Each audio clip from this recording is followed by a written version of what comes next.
Hello, at last we meet. Hanne, tell me more about yourself. What led you to come? What is the passion that drove you to come to India? Is it basically for the sake of art, or did you have a reason to come? So my basic training is within Indology, that means Indian languages and culture. So I studied Leiden University, and as an Indologist you are supposed to study Sanskrit, and so I took Tamil as a secondary subject, and studied Tamil also in the Netherlands, but I never learned to speak the language. So that was one important reason to come to India. On a bilateral scholarship of the government of India, which studied for some time at the Tamil University in Tanjavur, and did a research project in that area. That is where I got to know about Kattaikuthu, because this is not something which is ever mentioned in my ecological studies. It's basically you're from Netherlands. Yes. So you have been in India for more than, I think, 2 decades?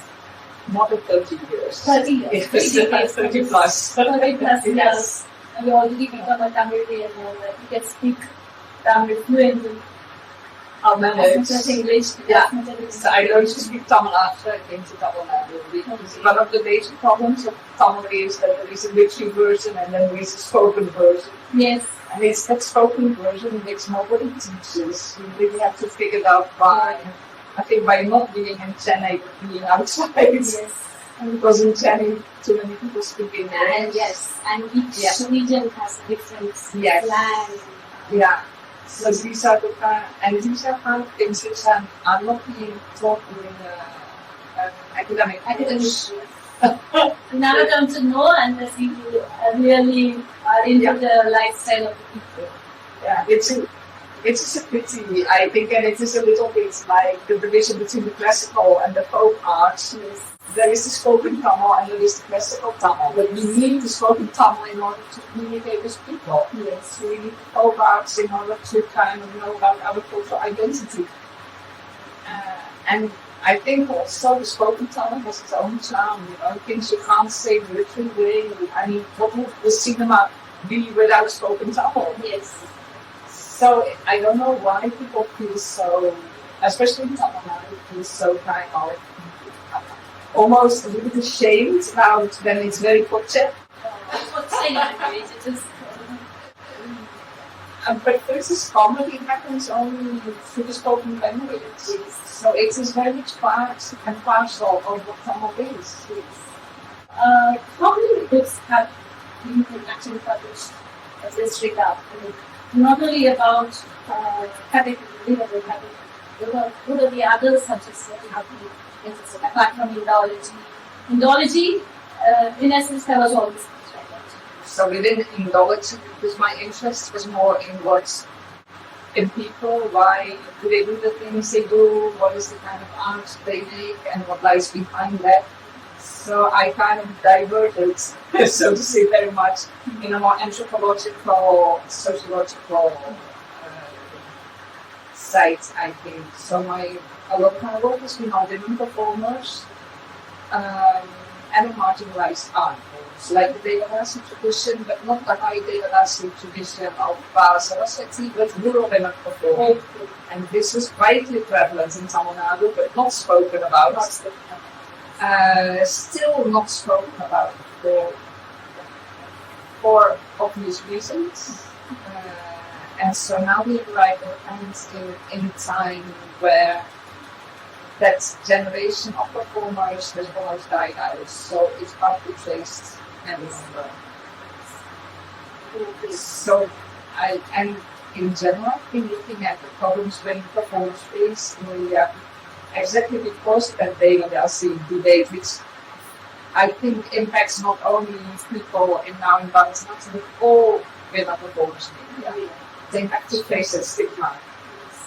As women had to face it in 19th century Europe, they were also victim of history and they were performing because maybe their husbands performed. It's not true. There were women performers and they've not been written about in the same way as we guys about now. We still need to take that step, I think, to acknowledge that even in rural areas there were women performers.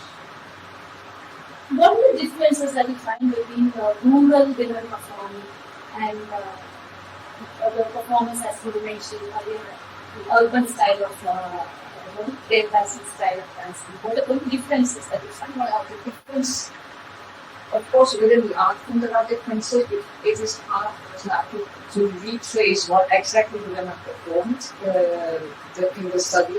A lot was also about singing, not about dancing. Yes.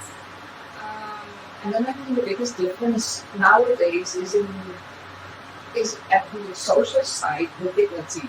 I mean, I think Bharatanatyam performers created a niche for themselves, which provides dignity to the art and not to the performer.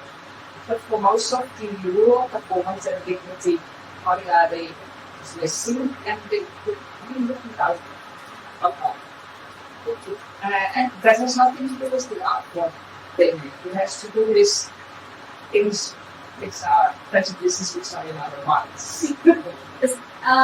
After going through all many of recently your PDFs, I'm not going through your books. Yes. But So I've read some of your PDFs. What I think is my last book is about to come out for this year. Yes. It's by Bruin Yes. on Kattaikuthu, trying to give a kind of update on my earlier work. Also, kind of historical context. We don't know when people started, where it came from. So a lot of the data are from the oral tradition. That means you can cover 3 to 4 generations, and what was prior to that period. So I don't think it is 150. It might be older than 150 years, but we can't trace. So this is one of the problems we face. And there are mentions about Putin, but we don't know what was happening on the stage because there are no specific characteristics of the performance, like were they wearing typical karate ornamentation? It's not mentioned. Exactly.